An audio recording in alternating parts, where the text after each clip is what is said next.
Council of Action Figures. Hey, how we doing?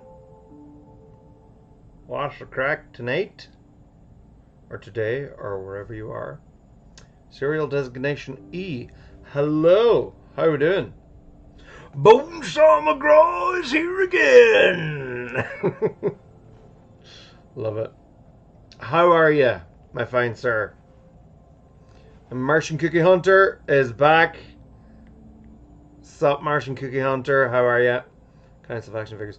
Can you do a Troubles episode? Yes. Now, hold on a minute. I'm just gonna set up my screens here a little bit better, so I can have the chat on my phone. One, let's see, 3, 4. Yes. Okay. Oh, good evening, historians. Yes, there we go. Perfect. We are up and at them. That works. Okay, so can you do video on the Troubles? Yes, I really want to do a video on the Troubles. It's definitely up there in the grand scheme of things. Ooh. I'm gonna have to pause that just for now. Now let's see. I'm just going to get up what I was working on last time.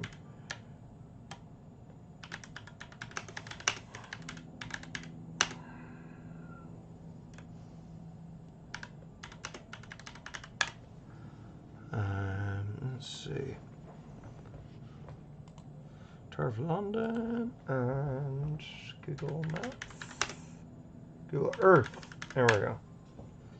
Okay. Right. So, hi folks. There we go. Resume game. Here we are. So, let's see. Troubles video. Yes, I definitely want to do a video on the Troubles. Although, I mean, it would be a tricky enough one to do. But yeah, no, I mean, it's been on the list for years. I did a version of one very early on in my YouTubing career, and it's not my greatest work. It's a bit wishy-washy, and I would prefer that a couple of points in it that I prefer to make. So I will. I think what I'm doing here, I'm bringing all these up to spec. Let's see now. Can you please do a history on British Prime Ministers? List of history of US presidents. Yes. Ultimately, I'm going to do all the presidential election videos. Oh my god, why is this not? There we go. I'm going to do all the presidential election videos over the next couple of months. Yeah, I suppose, yeah, a couple of months. Because I'm going to release them intermittently between now and the election. So that's going to be fun. What did you think of the new animation style? Am I hanging out in camera? Yes, I am. Did you just watch the new one? What did you think? I'm very pleased with the new animation style. There were a couple of little animation-y errors, which so once I have all of the pieces put together, I will do a big supercut. I've actually been thinking of doing like a big supercut of not just the elections, but actually taking all the presidents' stuff and updating it a little bit and doing that. So there's that. So Bonesaw, you're asking, why am I so biased against the Confederates? I don't know personally. I think I kind of bump into the whole thing of yeah, we want to own people as property. I kind of don't like that. That's a yikes. At the very least, it's a yikes. Um, of a nation set up, sorry, a confederation of states set up to defend the right to own people as slaves. It's not good. That's so. Obviously, not every single person within the Confederacy was a slave owner or slaveholder, whatever way you want to put it. But that doesn't really matter. In the exact same way as you could say that, oh well, like not every single fighter for Nazi Germany was like full on the cause of it. Yeah, but the regime that they were fighting for was Nazi Germany in a similar way, and like the institution of slavery within the United States and briefly within the Confederate States, like, was horrendous, and is fair enough. Like, I mean, it's not in the exact. It wasn't a big, genocidal thing in the way that we've seen it in other things, because they don't want to kill them off, they want to enslave them, so like, well, why would we kill them off? That's just pure bad business. That's what I bump into. That's what I'm just like, yeah, you're never really gonna have me on board if you're sitting there defending slavery. So that's why I tend to be biased against the Confederacy. That's why I tend to be, hey, maybe slavery wasn't a great idea, and like the flying of the, like, I literally remember, oh, it was years ago now. But here in my hometown of Letterkenny, there was a country western festival going on in one of the hotels. Country western music is really big here in Ireland. But outside of this festival, there were a whole pile of Confederate flags, and I actually went in and I complained to the hotel, going, guys, you can't be flying that. Like, no. And I say Confederate flag, it was the never ever was an official Confederate flag. It's the rectangular Virginia military flag, or whichever one that one was again. But the one I'm talking about, the one that most people kind of fly these days. But it's like, no, like, you may as well be flying a swastika. You may as well. Like, it's a similar connotation, albeit, fair enough. Flying a swastika is a much more provocative thing, and little to nobody would ever, accidentally fly a Nazi flag, unwittingly, as opposed to, I can understand where people who are ignorant of certain aspects would be like, oh, I thought this flag just represented, like, country western music, like, or whatever, it's like, oh, well, so it's just a Leonard Skinner concert, it's fine. But it's like, the more you look at it, the more you see it, and the more you bump into it, it's like, it's a controversial flag for a reason, and I think a lot of people are like, well, I mean, it's only in recent times that it's been seen as a controversial flag.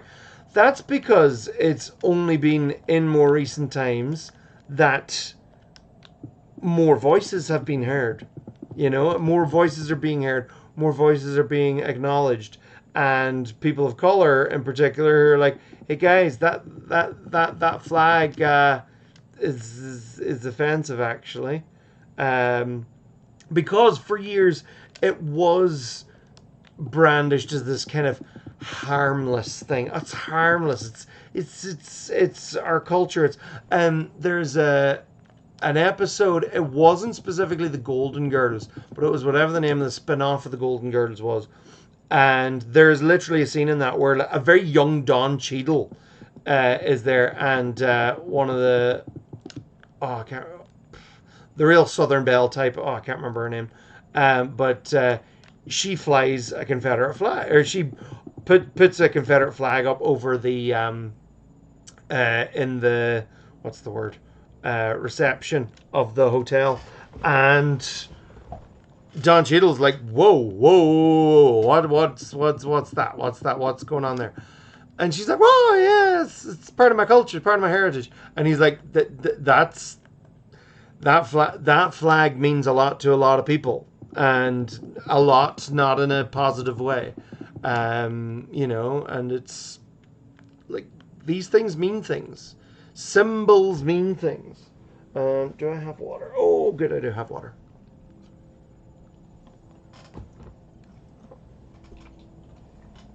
So yeah, there's that. Who was stronger, the or UVF? I don't know off the top of my head. That is something that I don't have an in-depth knowledge of specifically as to which was more powerful. I do know off the top of my head that the IRA did, off the top of my head, but I'm pretty sure they did commit a lot more terror attacks. Could be wrong. Is a good, I'm sure there'll be someone else going, oh no, actually, but off the top of my head, more research is required, but I do believe there are committed more atrocities, which isn't a good look. That's something that I've been really bumping into, and it's been something that I've kind of foreseen happening over the last couple of years. Is this whole what's the word? This whole romanticization of it, like younger generations like singing the. Like younger generations, but like, oh yeah, the what's the Celtic? I don't even know the name of it because I've always kind of bumped up against that kind of stuff. But the ooh ah up their ass stuff, I don't get it. I mean, I do get it, but I don't get it in the way of it's funny, It's like, no, it's real. Like, it's real and it's serious, and it's like it's not to be trifled with. And I think as well, given that as the Troubles moves further into the past, out of as much living memory, like people in their 50s and 60s, like, dude, what? Like, I barely remember the Troubles. Like, I was a kid in the 90s, so I just caught the tail end of it. But there is a romanticization of it. It's like, it's almost like, it was great crack, so it was. It's like, no, it was horrendous. And I mean, like, things like Derry Girls do a great job in capturing that kind of bizarre, reality of, there was a bomb threat, but hey, we're still people. Like, that was a very true part of the Troubles, of just this bizarre double existence, but at the same time, like, it was serious. And again, that's something that I think Derry Girls does very well, is there are those very, I mean, at the end of the day, it's a comedy show, so comedy's going to comedy. That's fair enough. But there are those very poignant moments where the show does just kind of break the laughs and just kind of go, oh no, this This is real. This is happening, and that's always important to remember. And I know I always kind of point this out, you know, because as someone who like literally draws cartoons of, you know, sometimes I have drawn cartoons of like historical atrocities, you know, so like I'm not, but I always try and do it with respect. Like I do it from a place of trying to communicate, trying to make these things digestible, I suppose, because sometimes it is. I mean, the truth, and sometimes just like seeing a whole pile of photos, seeing a whole pile of, you know, real life video clips. If you're into that kind of thing, sure. And I suppose I do what I do because I just try and make sure that I can hopefully help people interact with history, but not have to be a full-on history nerd. And I know we're all here now because we're all history nerds. Hey, yeah,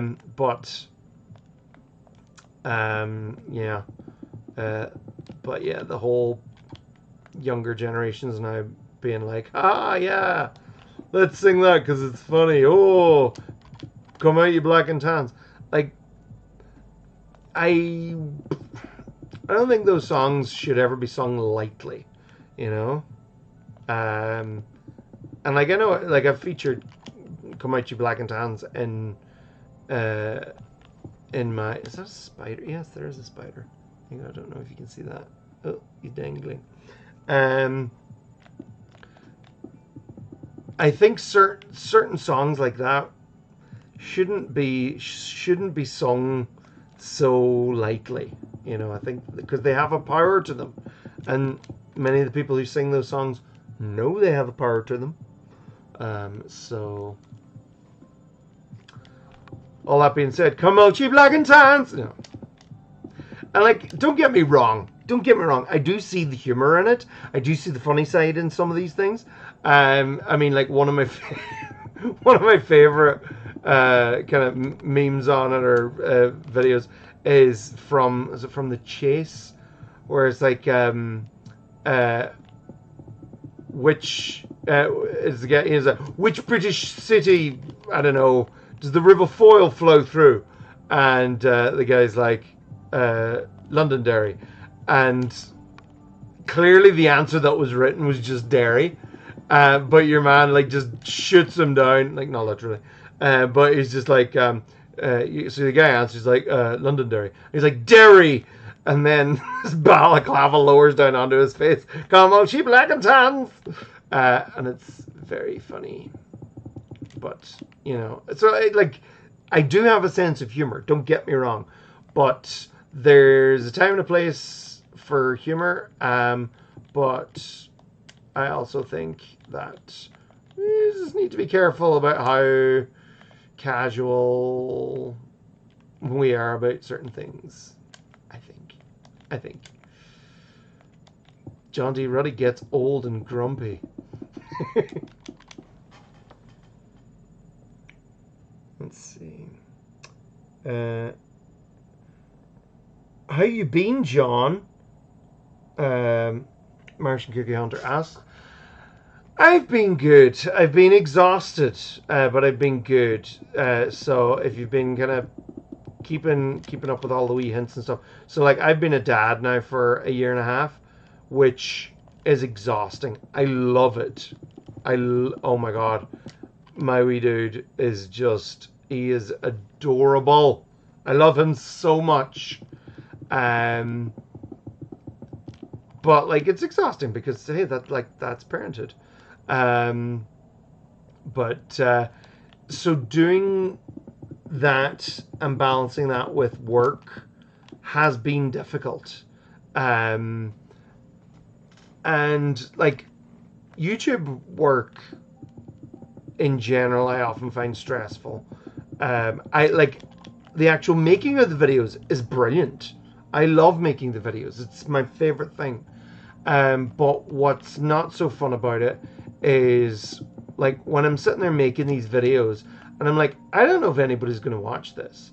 And and I know, you know, a lot of people, you know, that goes through a lot of people, but it can be frustrating, partially because I've kind of built a whole friggin' business around it, and so like I'm reliant on it to a degree, to a big degree, um, and I've just felt like, I don't know, you know, classic YouTuber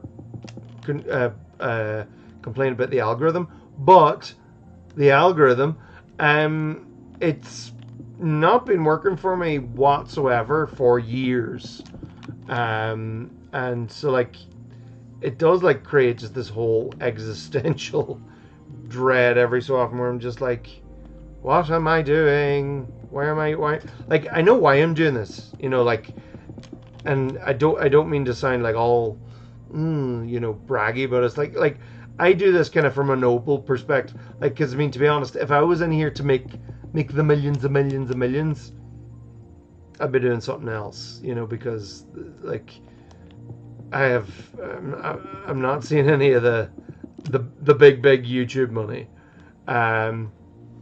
but so yeah, so I mean that is tough.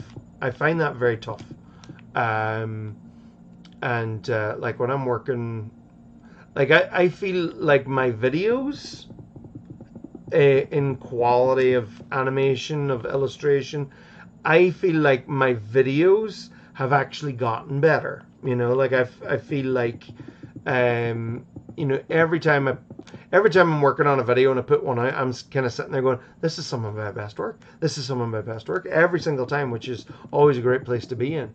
You know, and it's lovely kind of seeing that level of self-improvement.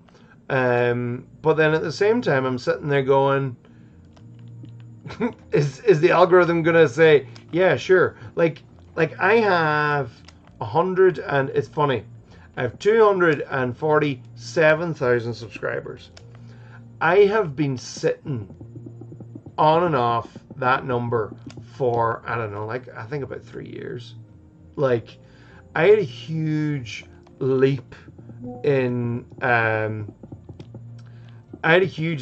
subscribers in about like kind of 2017, and it kind of gave me this sense of, oh wow, oh cool, oh it's taken off, oh it's like, and yet then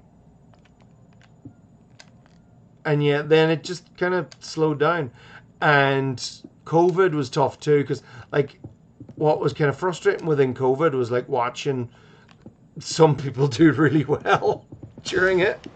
You know, to be very honest, it was tough. Where like there were some people who were like the amount of reaction videos, people just sitting there, well, oh, I'm watching Star Wars for the first time. And hey, I tried to jump on that bandwagon too. I started a podcast of watching Star Trek for the first time, where many have gone before. But like it didn't take off. And like I think a lot of YouTubers, like this is a frustrating thing when you haven't made it big here on YouTube, is you try to do something different and sometimes you'll get, you know, a whole pile of pushback going, no, keep doing the thing that you've always been doing. And it's like the algorithm, I don't know, apparently, I don't know how it works, but the algorithm is like, oh, I don't know what your channel is anymore. And it's like, so sometimes I try branch out. Like I tried doing the Pokemon drawing tutorials, and like it was great and I loved making them. But it was literally just like, these are not getting the views that make it worthwhile making them, you know? And like sadly, like I'd love to just make them out of the goodness of my heart, but like I can't afford to do that, because like this is my job. I mean, sadly, like the fact that I have turned my recreational, I'm going to sit here and chill and build something quietly in Minecraft, into a live stream, because I'm like, hey, let's monetize this. Like, this is the world we're living in, where it's just like, you're like, I have to be able to make money out of everything that I do, otherwise I will face the constant existential dread. Hey guys, so we've come here to talk about. You're like, John, you're bringing the mood down here. Hey, you asked how I am. You asked how I am. Welcome to my world. Welcome to your doom. I mean, it's not all doom and gloom, but it's tough. And like, I get frustrated sometimes because, and it's like when I look at Patreon, and it's tricky because I know that I'm always preaching to the converted, because the people who have come and supported me on Patreon, I'm like, brilliant, thank you so much. And I always hate to be like, but it's not enough. And like, I don't say that to them, you know. And if you are a Patreon supporter, thank you so much, because it really does help. Like, but yeah, that's the. This is satisfying. But yeah, so that is how I am. Thank you for asking. Oh, whoa! That's weird. I got a new phone and it's being weird. Okay, how have you been? I should have gone with stupid wind-up toys. Oh, I think that might have been a reference to something earlier. Oh well. I'd love to see Boris Johnson as a Money Man character. Oh, you can see Boris Johnson as a Money Man character. He's actually on the cover, on the thumbnail of my history of the border of Northern Ireland, because I did one. It was like it was in, I think 2019. It was while they were still working out what to do with Brexit, and so it was all up in the air. But yeah, no. So I have Boris Johnson is in there, and he has messy hair, and he looks hapless, and he has helped destroy that country, and like. The lazy Irish comic in me would be like, haha, yeah, take that, United Kingdom. But no, because people's lives are being destroyed. People's lives have been destroyed. They were sold a complete lie that was Brexit. And anybody who sold that lie, or any of the higher ups who sold that lie, you know, have their millions, have their, you know, like they didn't have anything to lose from it in that way. Whereas so many people who voted for it, who are convinced to vote for it, have everything to lose. If you want to find out more about this, because I would highly recommend Gary Stevenson, or Gary's Economics is the name of his series, and he's so good. He's this lad. He's like a Essex wide boy, right? You know, and he explains all the economics like this, you know. But basically, he was this lad from, I'm almost sure it was Essex, real working class background, but he's really, really bright with maths, and he managed to, after a very long story, if you go and look him up, he will tell the story several times, because he tells it on every other friggin' podcast. But it is a good story. Basically, he ended up being a trader on the stock market, on the stock exchange, and because he had really, really good insight, and continues to have really, really good insight into not just all of the speculative economists BS that like all of these wealthy economists are going, oh well, I think this is what the working class is doing. He's like, I know what my mom's doing. I know what my cousins are doing. I know the working class because I am the working class. I've just made millions since. But he's like, if you want to find out what's going on in the world, go down to the high street and look at what shops are open. You know, are they high-end shops where people are spending money on things, or are they charity shops? You know, because people are struggling. You know, and again, and this is in no ways distant charity shop. I love charity shops. I buy stuff in charity shops. I think they're great. But like, so he's really good at breaking down what problems are and how we can fix them. His big thing is tax the rich, which is wonderful coming from a millionaire. He's like, no, I should be paying more because I can afford to pay more, because the wealthy can afford to pay more, and particularly not just the millionaires, but the billionaires can absolutely afford to pay extra tax so that everybody else can like live without the constant threat of eviction, of starvation, of like, is that too much to ask? But the big problem is that like the billionaires are billionaires because it's on the backs of the exploited workers, you know, or he talks a lot about property, and basically he's like, you know, the wealthy are just buying up more property because they have too much money. Like they've got all this spare money. They're like, well, I'm not going to go out and spend it. He's like, if you give a working class, you know, guy a couple of $100 or $1,000, he'll go out and friggin' spend it. You know, you give me 10. If you gave me 10 grand, I would have it spent in paying off credit cards and buying like important things, or like fixing cars and all of these things. You know, putting it, well, I suppose paying credit card debt isn't necessarily putting it back into the economy, but you know, it's getting myself out of debt in that way. Whereas like, you know, a billionaire just sit there going, oh, I think I'll buy another apartment to rent out. Why not? You know?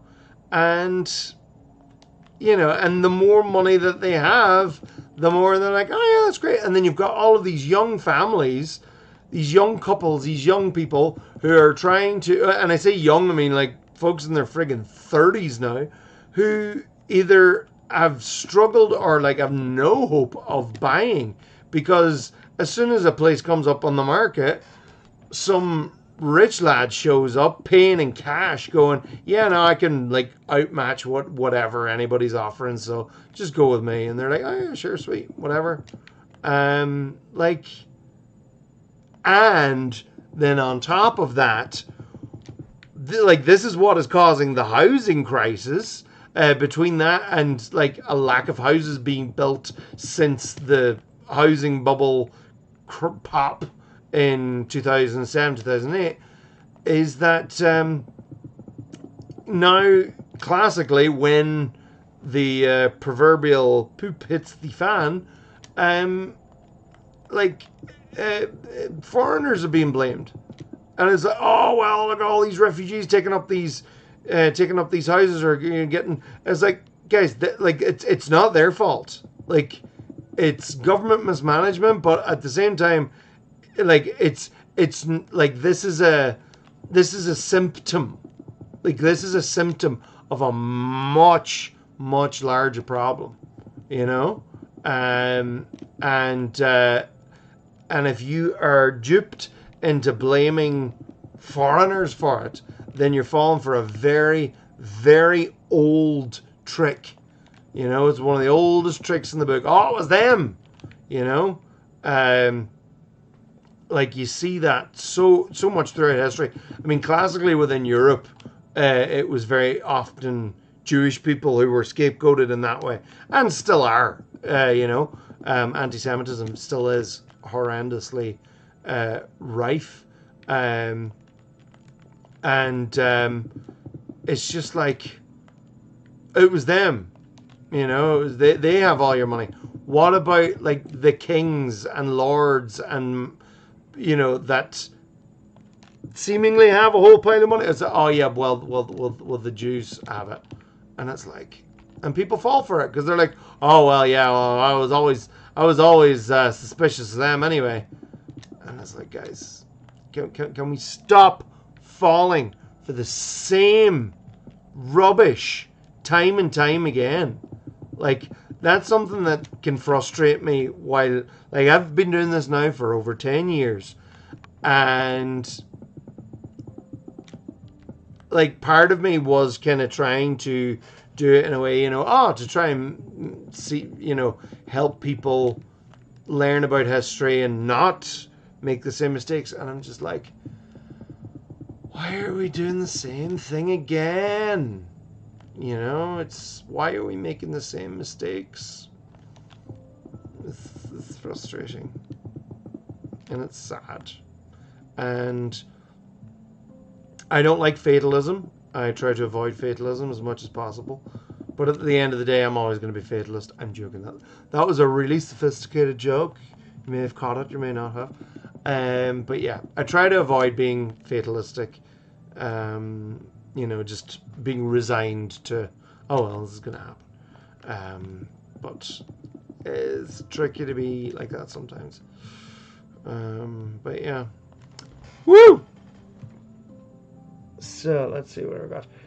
Or Keir Starmer, or Liz Truss, or Sunak. Yeah, I don't have them drawn as. But yeah, sorry, Gary's Economics, Gary Stevenson. Go check him out on YouTube, on Instagram, I think he's on TikTok as well. Wherever, he's fantastic. Tax the rich. But no, I haven't done Keir Starmer or Rishi Sunak or any of those ones yet on as many man characters. But I probably will sooner rather than later. Let's see. The animation was fantastic. I spat my drink when Washington's dentures flew out. And I think we all said in unison, when 69 was mentioned. Nice. Yes, I had to get that in there. I could not resist. Did you spot the Palpatine one as well? With, was it Dewitt Clinton? But yeah, his name was Dewitt Clinton. And so when I say Dewitt Clinton, I have Palpatine pop up and he's like, do it, which made me laugh too. But yeah, no, I like, see, I do have a sense of humor. I'm like, yeah, 69 votes, nice. It's like, I keep my stuff PG, but there's stuff in there for the mummies and daddies too. Or whatever. Yeah. You're like, mummies and daddies, dude, I'm 16. Like, well, fine, whatever. There's jokes for all ages. Nice. But yeah, I was very pleased as well with the Washington fake teeth. Like, if you pause the video, that is his fake teeth. Like, I full on researched what he had a couple of sets of them. The one thing I may have gotten slightly wrong is, so they were spring loaded. So I think technically if they were to fly out of his mouth, they would actually spring open, whereas I just have them remaining closed. But hey, it made you laugh, and that was the main point of that. But yeah, apparently they were really uncomfortable, and he was really self-conscious about them. As opposed to John Adams, who just let his teeth rot away and refused to wear dentures. So by the end of his life, he was pretty much toothless and just went around chatting away, and apparently nobody could understand him. And he was just like, make me ready. So yeah. Let's see. Oh, super chat! Thank you so much. Let me see. From V-Man. If you could go back in time and change one event in history, what would it be and why? I changed Puerto Rico, 1868, revolt against Spain, El Grito de Lares, and stop the two idiots from spilling the beans. What if? I love these. I mean, the big part of me is the massive kind of butterfly effect.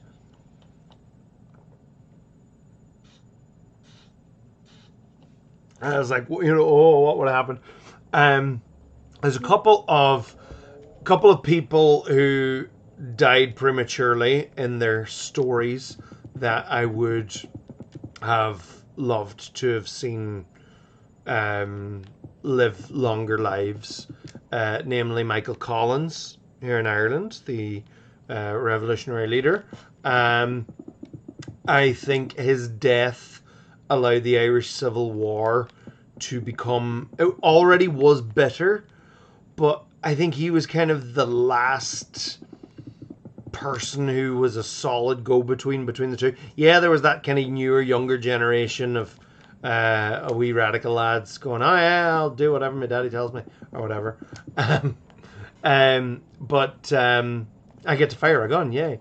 But I think Collins was and could have been a mediating voice. I mean, yeah, sure, he was the leader of the Free State Forces, but at the same time, I think he had a big enough desire for it all to end, whereas I think there were others who allowed it to get vicious, to, you know, all the executions and a lot of that stuff. Not that Michael Collins was perfect. Nobody is perfect. But I think that could have well been one. Another I would have loved to have seen out of the War of 1812, both Isaac Brock and Tecumseh survive that war, and see what would have happened, because I think Tecumseh is a really, really interesting Native American leader who had a lot of really interesting ideas. I don't know them off the top of my head because, to be honest, it's been 5 years since I made that video, and some of the specifics aren't as fresh in my brain. But I do remember when reading about them forming this idea of kind of going, wow, this guy could have really done more and done really interesting things. I think, to be honest, I think quite often those who I kind of wish, you know, survive are the ones who are open to some compromise. You know, not compromise in a weak way, but compromise in a strong way. Compromising and going, look, we're not going to get anywhere if we all dig our heels in. So let's actually talk about this and see what we can do. You know, and I think Isaac Brock, it was almost this kind of like Lawrence of Arabia, but in like Indiana and or Ontario, yeah. But yeah, he was a British general, and he just seemed like a more kind of open-minded, pro-native kind of factor. That's kind of why I used the Lawrence of Arabia comparison, you know, because he was like, well, yeah, no, I mean, like, these people we need to think about what they want and need too. So I think his death during that war, along with Tecumseh's, just meant, you know, their absence in the aftermath of that war, and in fairness, their absence in the aftermath, but also in just the rest of that war was really felt, I thought, and it became more. There was less listening to each other, and yeah, and JFK. If I could save JFK, a big cure. More so, even, no harm, Jack, but Bobby Kennedy, because I would have really loved to have seen what he could have done as president if given the chance. And I think it's an absolute disgrace that his son has turned out to be the person that he is, because that's not what his father ever stood for. And it's an embarrassment, I think. But that's neither here nor there at the moment. But yeah, there was another one. Oh, people like Fred Hampton, who I think today is it today? Is his anniversary? I saw a lot of posts about him. For anyone who doesn't know Fred Hampton, he was the 21-year-old. Yep, 30. Yeah, he was born. He was born on the 30th of August. So it was his birthday. Born on the 30th of August, 1948. He was 21 when he was murdered by the FBI. You know, they broke into his apartment and killed him because he had effectively united. He had done what so many had failed to do. He had united black people, Hispanic people, and working class white people of Chicago, and they were coming together, realizing, hey guys, we're all collectively being screwed by the system. So, and this, in the eyes of the FBI, was the greatest threat to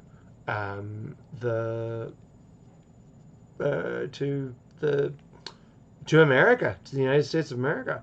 So they bumped him off, which is horrendous, and the world is a lesser place for it. Oh no. Oh wait. Not oh no. Do we have central? Oh good. Oh no. Oh, that's perfect. Oh, that's fine. We do have a central piece.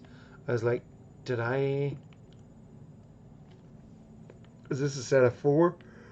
Back file. Excuse me. But yeah, thank you so much, V-Man, for that super chat. Always hugely appreciated.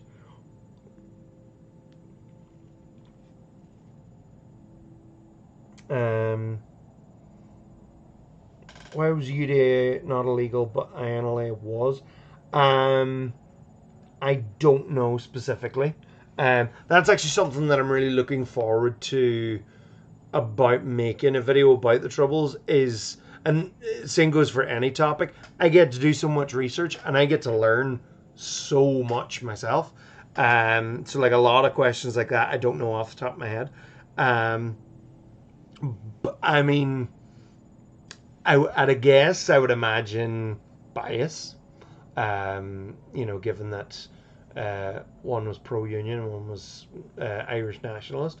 And at the time, the thumb was very much leaned on the unionist agenda, which was why the Troubles kind of broke out in the first place.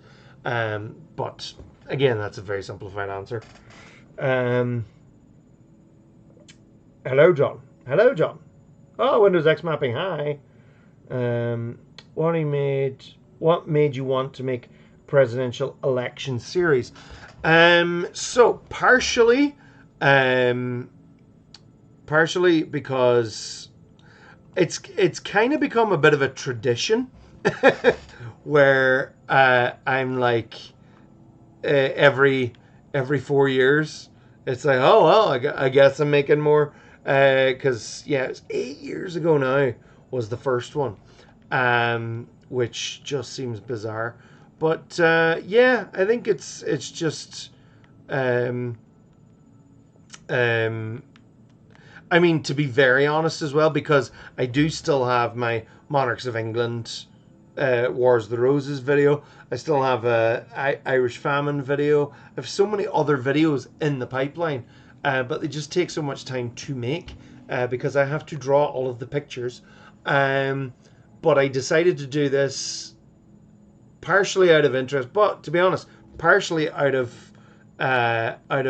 algorithmic necessity, because I'm just like as much as I have faith that a Wars of the Roses video will probably do well, I know that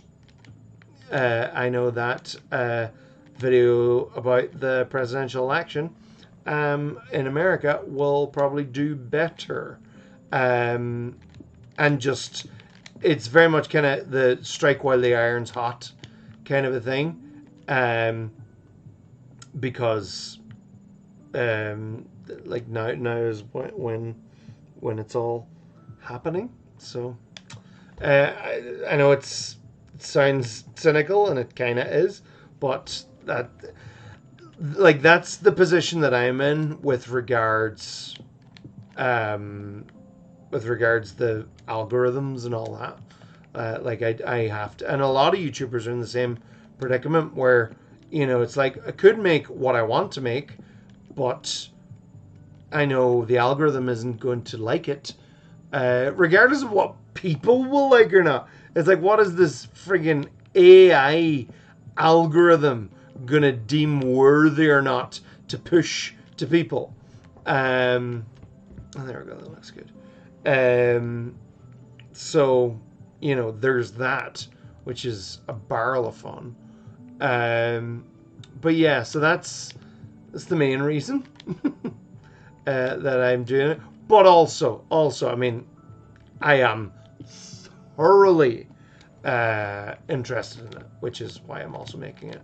And again, as I said before, partially why I love making these is I get to learn so much myself. Because I'm such a visual thinker, so sometimes it takes me to actually do the illustrations or to actually visualize something properly to really even have it make sense in my mind. Like the whole early electoral voting system where the electors had 2 votes each, and one vote was for president, and then the second vote was for vice president. But it wasn't even that. They were all votes for president, but whoever got the second most amount of votes just became vice president. And it wasn't until I actually visualized that in this really kind of cool, and I'm actually really pleased with it, that kind of wavy diagram that there's almost this weird kind of bar graph but without the bars. It's a weird line graph, shall we say. It wasn't even a line graph. All you graphic nerds are gonna be like, no. But yeah, it actually helped me understand it better. So I'm like, well, if I can understand it better, then hopefully everybody else can too. So, but also, I think just given how a lot of people are really, they're interested, they're stressed, there's all sorts of different emotions going on regarding what's going to happen in the next election. So I figured I could I could share with them. I've had a very long day out in the garden. That's why my arms are kind of ripped up. I've been out ripping up bushes and all the weeds, loads of nettles and brambles and stuff. So that's fun. It's satisfying, but it's exhausting. So hence you'll catch a couple of yawns in here, and let's see. Someone on the chase just loved Troll Bradley. Yeah.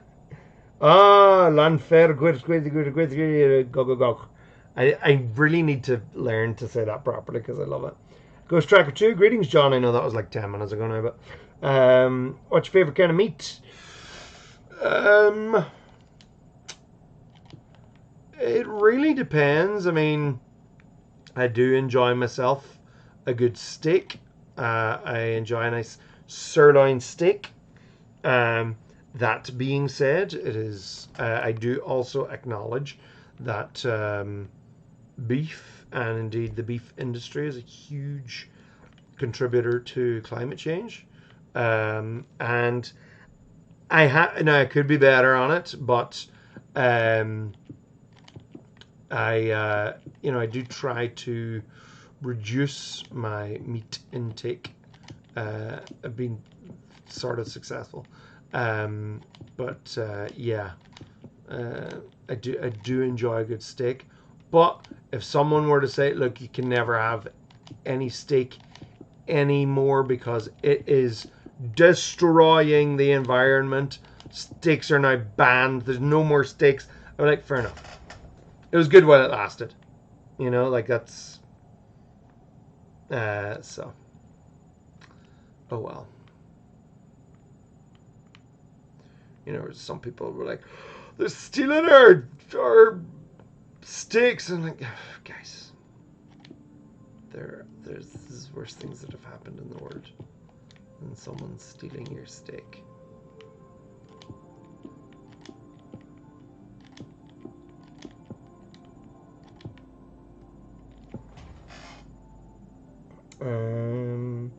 Have you ever thought of making an every prime minister, a British prime minister video? Yes, and I think, to be honest, I think with that one I might actually work backwards, and like start with 20th century prime ministers and go back and work it like that, because to be honest, I don't think it would have the same I don't think it would have the same impact, or no, I could be proven completely wrong, but I don't think it would have the same impact as the presidents, partially because it seems to be a much bigger audience in America, but also like the American system actually kind of lends itself to that format, whereas the British kind of prime minister system, it's tricky. Like it's a trickier story to tell concisely, and there's a lot of politics. And I know there's a lot of politics in the American one, but like the whole, you know, resignations, there's also a lot more of them for a much longer kind of period of time. But that being said, I'm absolutely not ruling it out, because I think it would be very interesting. But it's not like next on the list. I still need to finish the Monarchs first, you know, but and yeah, no, I would start with the 20th century one, because that would at least have, you know, that's kind of where people's kind of base knowledge starts, for most people. You know, they're like, Churchill, yeah.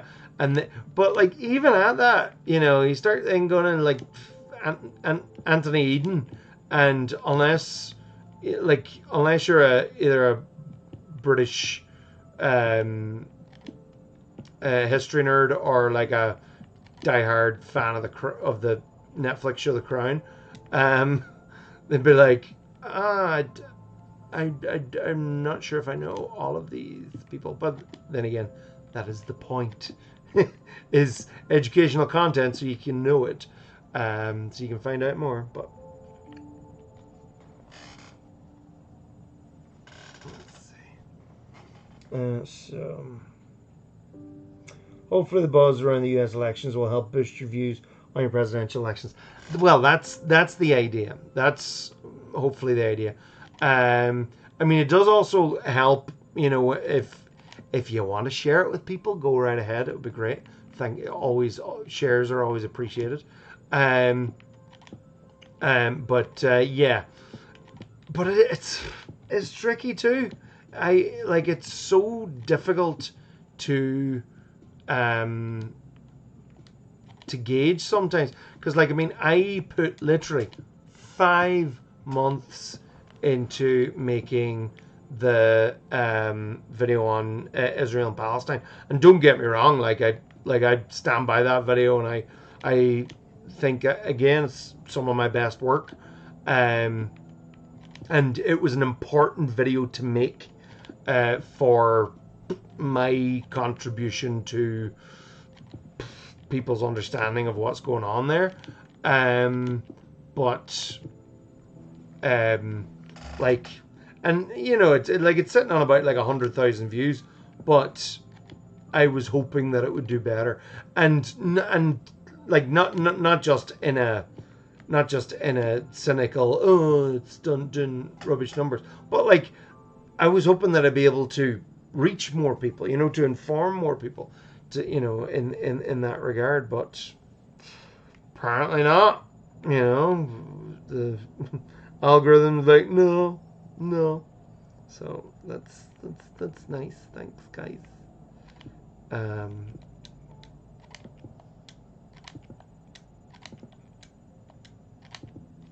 Let's see. YouTube is the platform to survive on nowadays. The only way to make big money is to pander to children with toy channels and stuff like that. Why do you think I started doing Pokemon drawing tutorials? I mean, that's where that came from. You know, I was like, you know, like in some regards cynical, but don't get me wrong. Like, you know, what I was saying about, you know, how much, like, I really enjoyed making this because I love drawing Pokemon. I've been drawing Pokemon since I was a kid. But, you know, it's like that's where that idea came from. That's where me making those videos came from. Was to see if I could tap into that. And at this stage, like, I don't think I'm seemingly able, like, because I've started a couple of other channels separately, and they don't take off. And I'm like, do I put it out on this brand new channel, which isn't monetized yet, and I have to sit there worry about getting, you know, 1,000 subscribers first and all that? Or do I put it on the channel where I have almost 250,000 subscribers, you know? So it's like all of these dilemmas, all of these kind of things of going, you know, do I do this, do I do that? Or, you know, will the algorithm like this? Will it not? And I'm just like, just do it. Just do it, John. And we'll go from there. Alright, I'll mark those for now. This is looking cool. I like it. Or to make Mr. Beast style videos. Yeah, but you see, the problem with the Mr. Beast style videos is that now that he has a whole ton of money, like, he can just keep making them, and that's how capitalism works. Once you get a bit of money under you, you can really kind of start cranking it up, and that's how capitalism works, you know, in a very frustrating and cynical way.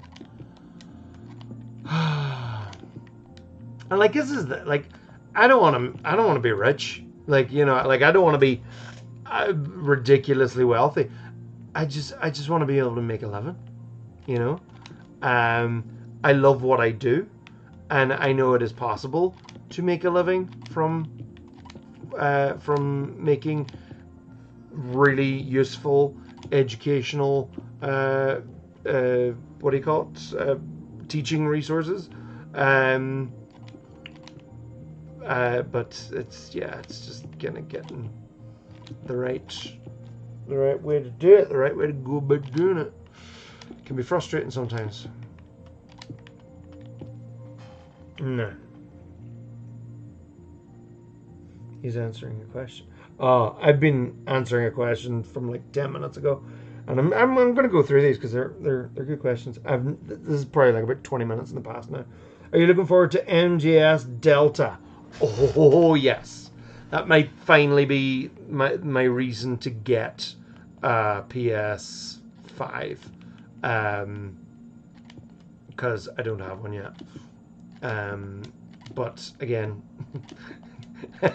I'll need the money for that, and it is still ridiculously expensive. I was lucky to be able to get a PS4 when I did. It came up in a second-hand shop really quickly, and I snapped it up at the price that they were offering, and I was like, amazing. And it's still working, and it's all going well. But now my PS5,